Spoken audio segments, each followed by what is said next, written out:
Hi everyone, this is a new tutorial about how to hide a video from YouTube platform. This is a simple task to do. Go click on your picture profile, then select YouTube Studio and go straight to your content. Then select the video you want to hide. For example, I will choose any of these videos just to show you. Scroll down. I will click, for example, on this one.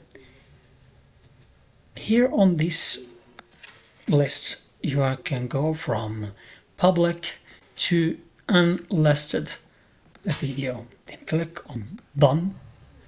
After that, click on save.